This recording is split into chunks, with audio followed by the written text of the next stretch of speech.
خدایا تیری رحمت پہ ہمیشہ ناز کرتا ہوں، خدایا تیری رحمت پہ ہمیشہ ناز کرتا ہوں۔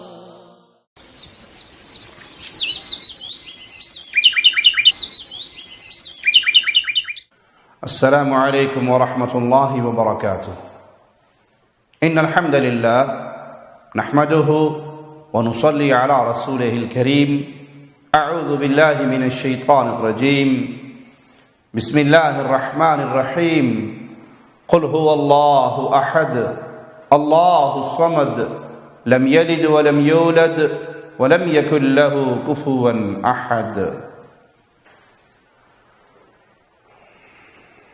مومن پر لازم ہے کہ وہ عبادت کی تمام قسمیں خالص ایک اللہ کے لیے بجا لائے، اور عبادات میں ایک بڑی عظیم عبادت اللہ کو پکارنا، اللہ سے مانگنا، یا اللہ مدد کا آوازہ لگانا، کیونکہ قرآن حکیم ہمیں درس دے رہا ہے وَمَن نَّصْرُ إِلَّا مِنْ عِنْدِ اللَّهِ، مدد ہمیشہ اللہ ہی کی طرف سے آتی ہے۔ اللہ کے پیارے نبی صلی اللہ علیہ وسلم اور آپ کے پیارے صحابہ وہ اللہ ہی کو پکارا کرتے تھے۔ اب اگر کوئی ایسے معاملات میں جس میں صرف ایک اللہ قادر ہے غیر اللہ کو پکارتا ہے تو وہ اللہ کی عبادت میں شرک کر رہا ہے، کیونکہ رسول اللہ صلی اللہ علیہ وسلم کا فرمان ہے الدعاء هو العبادہ، پکارنا ہی تو عبادت ہے۔ تحت الاسباب تو انسان کو پکارتا ہے، اس سے مدد مانگتا ہے، کوئی اپنی بیوی سے کہتا ہے پانی پلا دو، کوئی اپنے بھائی سے کہتا ہے میرے ہاتھ کو پکڑ کے مجھے اٹھاؤ کھڑا کرو، یہ تحت الاسباب ہے۔ ما فوق الاسباب وہ صرف ایک اللہ کو ہی پکارا جائے گا، اللہ کو ہر وقت ہر جگہ پکارا جائے گا۔ کیوں؟ اللہ حی و قیوم ہے، ہر کسی کی سن رہا ہے، ہر کسی کی مدد کرنے پہ قادر ہے۔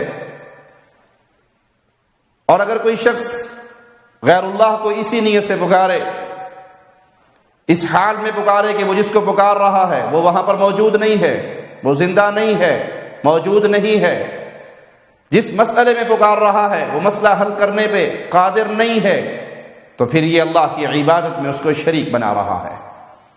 جب ہم یہ توحید کا پیغام لوگوں کو دیتے ہیں کہ صرف یا اللہ مدد کہیے، یا رسول اللہ مدد نہ کہیے، کیونکہ اللہ کے نبی صلی اللہ علیہ وسلم فوت ہو گئے، اپنی قبر مبارک میں دفن ہو گئے، آپ کی قبر جنت کا باغ بن گیا، آپ کی برزخی زندگی کا آغاز ہو گیا، دنیاوی زندگی آپ کی ختم ہو گئی، آپ اللہ کی جنت میں آرام کر رہے ہیں۔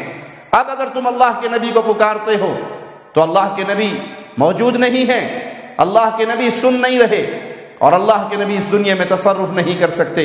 ہاں اللہ کو پکارو، اللہ موجود ہے اپنی ذات کے اعتبار سے اپنے عرش پہ، اور اپنے علم اور حکمت، قدرت، حکومت کے لحاظ سے، کنٹرول کے لحاظ سے کائنات کے ذرے ذرے کو اس خالق و مالک کی قوتوں نے گھیرا ہوا ہے، اس کے علم نے گھیرا ہوا ہے، اس کو پکارو۔ تو اہل شرک اپنی عوام کو مطمئن کرنے کے لیے اپنے پاس سے جھوٹے قصے، من گھڑت روایات سنا کر اس بات پہ ثابت رکھنے کی ناکام کوشش کرتے ہیں کہ نہیں، اللہ کے علاوہ اللہ کے پیاروں کو، اللہ کے نبیوں کو پکارا جا سکتا ہے۔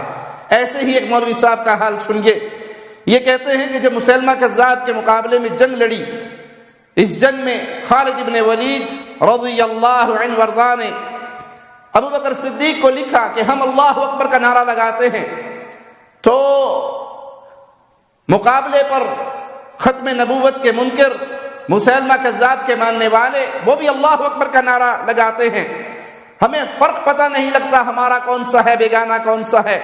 تب ابو بکر صدیق نے لکھا کہ جب وہ اللہ اکبر کا نعرہ لگائیں، تم یا محمدہ کا نعرہ لگاؤ، اگر یا رسول اللہ مدد کا نعرہ لگانا یا محمد کا نعرہ لگانا شرک ہے تو یہ مولوی صاحب کہتے ہیں پھر نعوذ باللہ اس جنگ کے اندر تمام صحابہ مشرک ہو گئے.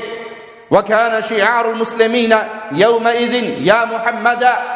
اس دن مسلمانوں کا شعار، مسلمانوں کی زبان پہ جو نعرہ تھا وہ یا محمد کا نعرہ تھا. 10,000 صحابہ یہ نعرہ لگا رہے تھے.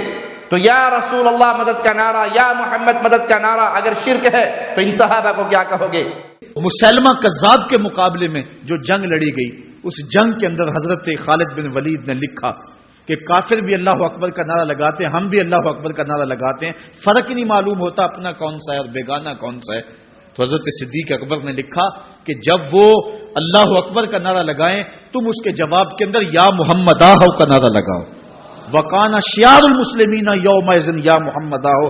اس دن مسلمانوں کا شعار یہ تھا، جو یا محمد یا رسول اللہ کہتا تھا وہی مومن مانا جاتا تھا، باقی کو تہہ تیگ کر دیا جاتا تھا. تو اگر یا رسول اللہ کہنا شرک ہے تو پھر سارے صحابی، وہ 10,000 صحابہ جو جنگ یمامہ میں شامل تھے، ان کے بارے میں پھر کیا کہو گے؟ آئیے ان مولوی صاحب کی پیش کی ہوئی اس روایت کو ہم آ کر محدثین کے اوپر پیش کرتے ہیں اور دیکھتے ہیں کہ اس روایت کی حالت کیا ہے.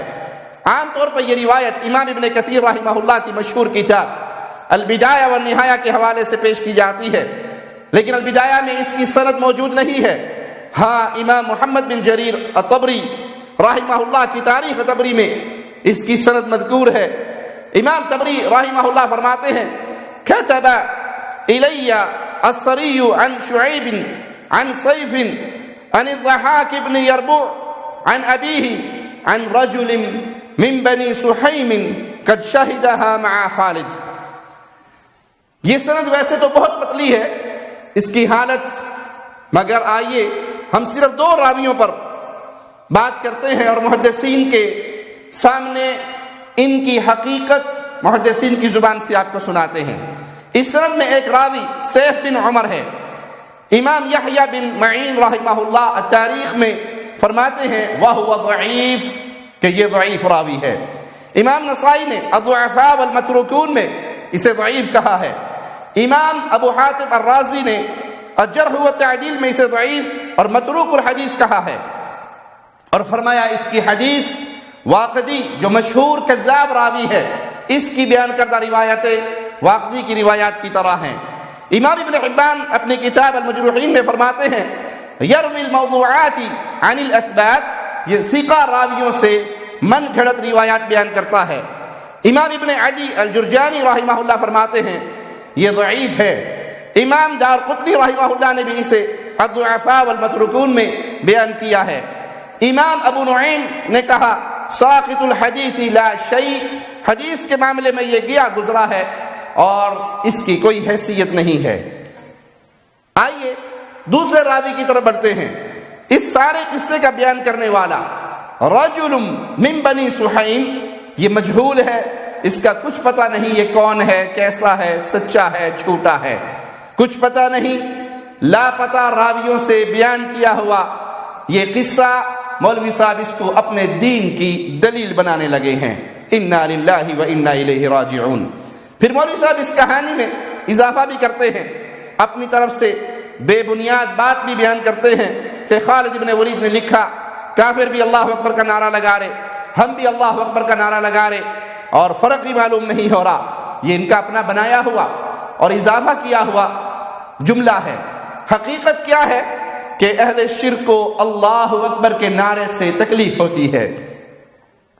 اللہ کے علاوہ جب کسی اور کو ساتھ پکارا جائے تو اہل شرک کو ٹھنڈ پڑتی ہے، اور جب یہ کہا جائے خالص اللہ اکبر یا اللہ مدد، اللہ کا نام لیا جائے، اللہ کو پکارا جائے، تو بالکل ان کے اوپر قرآن حکیم کی یہ آیت فٹ آتی ہے وَإِذَا ذُكِرَ اللَّهُ وَحْدَهُ اشْمَأَزَّتْ قُلُوبُ الَّذِينَ لَا يُؤْمِنُونَ بِالْآخِرَةِ وَإِذَا ذُكِرَ الَّذِينَ مِن دُونِهِ إِذَا هُمْ يَسْتَبْشِرُونَ. اور جب اس اکیلے اللہ کا ذکر کیا جائے تو ان لوگوں کا دل تنگ پڑ جاتا ہے جو آخرت پر یقین نہیں رکھتے، اور جب ان کا ذکر ہوتا ہے جو اللہ کے علاوہ ہے تو یہ اچانک بہت خوش ہو جاتے ہیں. مشرکین مکہ آخرت پر یقین نہیں رکھتے تھے، اور آج یہ نام نہاد کلمہ گو شرک کرنے والے انہی کے نقش قدم پہ چل رہے اور ان سے بھی یا اللہ مدد کا نعرہ اور اللہ اکبر کا نعرہ برداشت نہیں ہوتا، بلکہ ان کے دل چلنی ہو جاتے ہیں، ان کے دل پھڑکنے لگ جاتے ہیں کہ کسی طرح غیر اللہ کو پکارا جائے، اللہ کے علاوہ کسی اور کا بھی آوازہ لگایا جائے۔ آئیے جہنم کا ایک منظر کلام الہی ہمارے سامنے پیش کرتا ہے۔ مشرکین جہنم میں ہوں گے تو فریاد کریں گے فَهَلْ إِلَىٰ خُرُوجٍ مِّن سَبِيلٍ، کوئی نکلنے کا راستہ ہے، ہم اس عذاب سے بچ سکتے ہیں، یہاں سے بھاگ سکتے ہیں؟ تو جواب ملے گا ذَلِكُمْ بِأَنَّهُ إِذَا دُعِيَ اللَّهُ وَحْدَهُ كَفَرْتُمْ، یہ تمہیں سزا کیوں ملی ہے کہ جب ایک اللہ کے نام کا واضح بیان کیا جاتا، لگایا جاتا، تم اللہ کے ساتھ کفر کرتے، انکار کرتے۔ وَإِن يُشْرَكُ بِهِ تُؤْمِنُوا، ہاں اگر اس کے ساتھ کوئی شریک ٹھہرا لیا جاتا تو تم مان لیتے۔ یہ عذاب اس لیے کہ تمہیں دنیا میں توحید ہضم نہیں ہوئی، تمہیں یا اللہ مدد کا نعرہ ہضم نہیں ہوا، حالانکہ اللہ تمہیں بھی پالنے والا ہے، ہمیں بھی پالنے والا ہے، کائنات کی ہر چیز کا پالن ہار اللہ ہے، رزاق اللہ ہے۔ تمہاری ماں کے پیٹ کے اندر بھی تمہیں رزق نہ کسی نبی نے دیا، نہ کسی ولی نے دیا، نہ کسی امام نے دیا، نہ کسی بزرگ و شیخ و مرشد نے دیا، وہاں تمہیں رزق دینے والا تمہارا اللہ تھا، ماں کے پیٹ سے تمہیں باہر لانے والا تمہارا اللہ تھا، ماں کی چھاتیوں پہ تمہارے لیے دودھ کا بندوبست کرنے والا تمہارا اللہ تھا، وہ تمہارا بھی اللہ ہے، وہ تمہارا بھی رازق ہے، وہ تمہارا بھی خالق و مالک ہے۔ کیوں اس کی توحید تمہیں ہضم نہیں ہوتی؟ کیوں شرک کر کے تمہیں سکون ملتا ہے اور خالص توحید کا نعرہ اللہ اکبر کا، خالص یا اللہ مدد کا نعرہ تمہیں ہضم نہیں ہوتا؟ تو تمہارے اوپر یہ آیات فٹ آتی ہے اگر تم اسی عقیدے پہ قائم ہو کہ یا رسول اللہ مدد، یا علی مدد، یا جیلانی مدد کے نعرے لگے تو تمہیں سکون ملے، اور تنہا ایک اللہ کا نام لیا جائے تو پھر تمہیں تکلیف ہو۔ اور یہاں پر مزید انہوں نے غلط بیانی کرتے ہوئے کیا کہا کہ خالد ابن ولید نے یہ لکھا کہ ادھر سے بھی یہی نعرے لگ رہے ہیں اللہ اکبر کے، ہمیں پتہ ہی نہیں لگتا کون اپنا ہے کون بیگانہ ہے۔ تو ابو بکر صدیق نے کہا تم یا محمد آ کے نعرے لگاؤ، یہ قصے میں یہ بات موجود ہی نہیں ہے۔ اور عقل سے بھی اگر سوچئے، کہاں یمامہ، کہاں مدینہ، جنگ ہو رہی ہے، اور اس جنگ کے دوران جنگ ہی سیدنا خالد لیٹر لکھتے ہیں، وہ یمامہ سے جو سوار خالد کا خط لے کر مدینے کی طرف روانہ ہوا تو یہ تقریباً 900 کلومیٹر کا فاصلہ اسے طے کرنے میں کتنے دن لگے؟ پھر ابو بکر صدیق کا جوابی خط لے کر وہ جب واپس پہنچے تو انہیں یہ 900 کلومیٹر سفر کرنے میں کتنے دن لگے؟ کیا یہ جنگ اتنی لمبی چلتی رہی؟ یہ کہانی تم نے گھڑی ہیں، جھوٹی روایات پہ تم نے اپنے دین کی بنیاد رکھی ہوئی ہے۔ لوگوں، اللہ کے لیے ان جاہل مولویوں کے دامن سے اپنے آپ کو چھڑاؤ اور ایک اللہ کی عبادت کی طرف آؤ۔ اللہ کی قسم، عزت کا راستہ رب کی توحید کو ماننے میں ہے، ذلت کا راستہ در در پہ گرنے پہ ہے، در در پہ جھکنے پہ ہے۔ تمہارے پیارے حبیب، تمہارے پیارے رسول، تمہارے پیارے نبی جناب محمد الرسول اللہ، وہ تمہیں اللہ کی توحید کا پیغام دیتے رہے صلی اللہ علیہ وسلم۔ اللہ کے اولیاء نے تمہیں توحید کا پیغام دیا، شرک کی دعوت نہ کسی نبی نے دی، نہ سیدنا علی نے دی، نہ اہل بیت نے دی، نہ صحابہ کرام نے دی، نہ اولیاء نے دی، اور نہ کسی ائمہ دین میں سے کسی نے دی۔ یہ شرک کی دعوت دینے والے، اپنے پیٹ کی جہنم بھرنے والے، یہ شرک کے داعی ہیں، ان کے دامن سے اپنے آپ کو چھڑائیے۔ ان کی بعض میٹھی میٹھی باتوں سے لوگ متاثر ہو جاتے ہیں، ارے بھائی یہ میٹھا دودھ دے رہے ہیں لیکن اس میں زہر ملا کر دے رہے ہیں۔ ان کی معاشرے کے اندر موجود بیماریوں پر اچھی گفتگو سے متاثر نہ ہو جائیے، بلکہ ان کے عقائد کی طرف نظر دوڑائیے۔ یہ شرک کا پیغام پھیلانے والے ہیں، اور جس کے بارے میں یہ علم ہو یہ شرک کا داعی ہے، یہ بدعت کا داعی ہے، اس کی کوئی بات بھی ہو تو انسان اس کو سننے سے گریز کرے کہ کہیں وہ فتنے میں مبتلا نہ ہو جائے۔ اقول قولی ھذا واستغفر اللہ لی ولکم ولسائر المسلمین فاستغفروہ انہ هو الغفور الرحیم۔